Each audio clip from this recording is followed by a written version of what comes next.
It was a nice summer day. My 5-year-old son James was playing outside in the backyard of our suburban home. James has always been a quiet boy. He plays by himself mostly. He never had many friends, but he has always had a wild imagination. I was in the kitchen feeding our dog Fido when I heard what sounded like James talking to someone in the backyard. I'm not sure who it was he could be talking to. Could he have finally made a friend?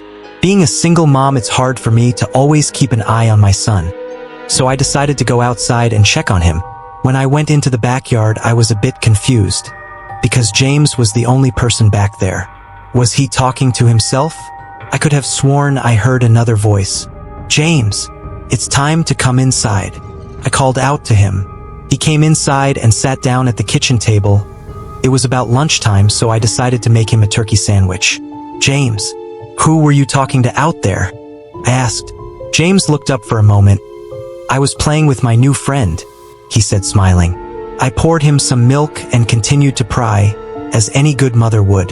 "Does your friend have a name? Why didn't you ask him to have lunch with us?" I asked. James stared at me for a moment before replying, "His name is Laughing Jack." I was a bit taken back by what he had said. "Oh, that's a strange name. What does your friend look like?" I asked, a bit confused. "He's a clown. He has long hair and a big swirly cone nose.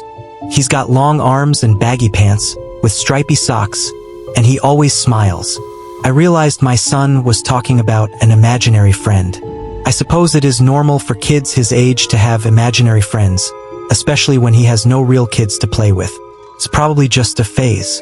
The rest of the day went by as per usual, and it was starting to get late, so I put James to bed. I tucked him in, gave him a kiss, and made sure to turn on his nightlight before I closed the door. I was pretty tired myself, so I decided to go to bed not long after. I had an awful nightmare. It was dark. I was in some kind of rundown amusement park.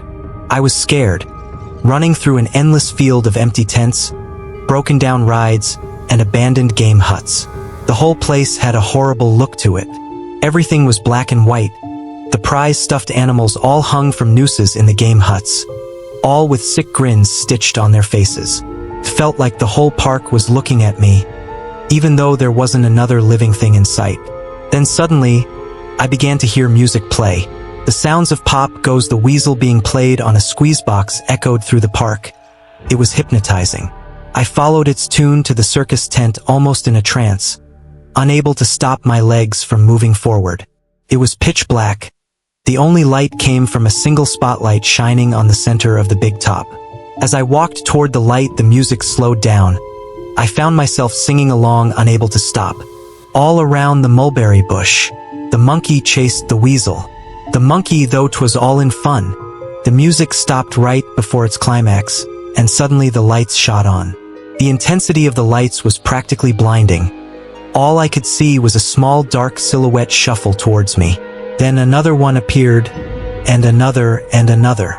There were dozens of them, all coming toward me. I couldn't move. My legs were frozen. All I could do was watch as the haunting figures drew nearer. As they got closer, I could see they were children. As I looked at each one, I noticed they were all horribly disfigured and mutilated. Some had cuts all over their body, others were severely burnt, and others were missing limbs, even eyes. The children enveloped me, clawing at my flesh, dragging me to the ground, and tearing inside me. As the children tore me apart and I faded away, all I could hear was laughter, horrible, awful, evil laughter. I woke up the next morning in a cold sweat. After taking a few deep breaths, I looked over and saw that a few of James' action figures were positioned facing me on top of my nightstand. I sighed. James had probably woken up early and put these here. I gathered up the toys and made my way to James' room. However, when I opened the door, James was sound asleep. I just shrugged and placed the toys back into his toy box and headed out to the living room. A little while later, James woke up and I made him his breakfast. He was quiet and seemed a bit groggy. Perhaps he didn't sleep well either. I decided to ask him about the toys. "James, honey, did you put the toys in Mommy's room this morning?" His eyes shot up at me for a moment, then quickly glanced back down at his cereal. "Laughing Jack did it." I rolled my eyes and responded, "Well, you tell Laughing Jack to keep the toys in your room." James nodded and finished up his breakfast, then decided to go play out in the backyard. I went to relax in the living room and I must have dozed off, because I woke up a couple hours later. Shit, I need to check on James. I was a bit worried. It had been over 2 hours and I haven't checked on him. I stepped out into the backyard, but James wasn't there anymore. I was getting nervous, so I called out to him, "James! James, where are you?" Just then I heard a giggle come from the front yard. I rushed through the gate around to the front of the house. James was sitting on the sidewalk. I breathed a sigh of relief and walked over to him. "James, how many times have I told you to stay in the backyard? James, what are you eating?" James looked up at me, then reached into his pocket and pulled out a hand full of hard candies in all colors. This made me very nervous. "James, who gave you that candy?" James just stared at me, not speaking. "James, please, tell mommy where you got that candy." James hung his head down and said, "Laughing Jack gave it to me." My heart sunk. I kneeled down to look him in the eye. "James, I've had enough of this damn Laughing Jack thing. He is not real. Now, this is a very serious situation and I need to know who gave you the candy." I could see my son's eyes tear up. "But Mama, Laughing Jack did give me the candy." I closed my eyes and took a deep breath. James has never lied to me, but what he's telling me is impossible. I make him spit out the candy and I throw the rest away. James appears to be fine. Maybe I'm just overreacting after all. He could have gotten it from Tom and Linda from next door, or Mr. Walker down the street. Either way, I'm gonna have to keep a closer eye on James. That night, I put James to bed as usual and decided to go to bed early myself. Suddenly, I was woken up by a loud bang coming from the kitchen. I sprung out of bed and hurried down the stairs. When I got to the kitchen, I was horrified.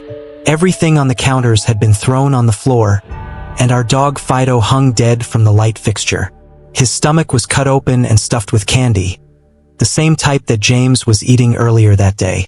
My shock was quickly broken by a sharp scream coming from James' room, followed by loud crashes. I quickly grabbed a knife from the drawer and moved up the stairs with the speed that only a mother whose child is in danger could have. I burst through the door and flicked on the lights. Everything in the room was knocked over and tossed on the floor. My poor son in his bed crying and shaking with fear, a pool of urine staining the sheets. I scooped my child up and ran out of the house and went next door to Tom and Linda's house. Luckily, they were still awake. They let me use their phone and I called the police. It didn't take them long to arrive, and I explained what had happened. They looked at me as if I were crazy. They searched the house, but all they found was a dead dog and 2 trashed rooms. The officer told me that someone had probably gotten into the house and done this right before making a quick escape when they heard me coming up the stairs. I knew it wasn't true. All the doors were locked and none of the windows were open. Whatever was in my house didn't come from outside. The next day, James stayed inside. I didn't want him to leave my sight. I went into the garage and found his old baby monitor and set it up in his room. If anything comes into his room tonight, I was going to be able to hear it. I went to the kitchen and grabbed the largest knife from the drawer and put it on my nightstand. Imaginary friend or not, I'm not letting anything hurt my little boy. Soon enough, night came. I put James to bed.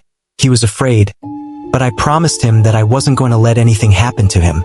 I tucked him in, gave him a kiss, and turned on the night light. Before closing the door, I whispered to him, "Good night, James. I love you." I tried to stay up as long as I could, but after a few hours I felt myself drifting off. My baby would be safe for the night and I needed to sleep. Just as I lay my head on the pillow, I heard a soft noise come from the baby monitor I had put on my nightstand. At first it sounded like interference, like the kind a radio would make. Then it turned into a soft moan. Was James asleep? Then I heard it, the laugh from my nightmare, that horrible laugh. I sprung up from bed and grabbed the knife from under my pillow. I rushed over to James' room and creaked the door open. I tried the light switch, but it wouldn't come on. I took a step in and I could feel the warm, thick liquid on my feet. Suddenly James' nightlight came on and I could see the absolute horror laid out in front of me. James' body was nailed up on the wall, the nails piercing through his hands and feet. His chest was cut wide open and his organs hung down to the floor. His eyes and tongue had been removed along with most of his teeth. I was disgusted. I could hardly believe this was my baby boy. Then I heard it again, the soft, desperate moan. James was still alive. My baby, my poor baby, in so much pain, barely clinging to life. I ran across the room and vomited on the floor, but my sickness was interrupted by a horrible cackle coming from behind me. I spun around while still wiping bile from my mouth. Then out of the shadows emerged the fiend responsible for all this horror, Laughing Jack. His ghost white skin and matted black hair hung down to his shoulders. He had piercing white eyes surrounded by dark black rings. His twisted smile revealed a row of sharp, jagged teeth, and his skin didn't look like skin at all. It almost looked like rubber or plastic. He wore a patchy, black and white clown outfit with striped sleeves and socks. His body itself was grotesque. His long arms hanging down past his waist, and the way he was poised made him look almost boneless, like a rag doll. He let out a sickening laugh as if to let me know he was pleased with my reaction to his work. He then turned around slowly in front of James and began to laugh even more at the horrific sight he has laid out. That was enough to shake me from my terror. I snapped, "Get away from him, you bastard!" I rushed at the monster, raising the knife above my head, and stabbed down at him. But as soon as the knife touched him, he disappeared in a cloud of black smoke. The knife passed right through and pierced James' still beating heart, splashing the warm blood on my face. No, what have I done? My baby! I killed my baby! I immediately fell to my knees, and I could hear sirens in the distance growing louder. My boy! My sweet baby boy! I promised Mommy would protect you, but I failed. I'm sorry, James. I'm so sorry. Police soon arrived to find me in front of my son, still wielding the knife covered in my baby's blood.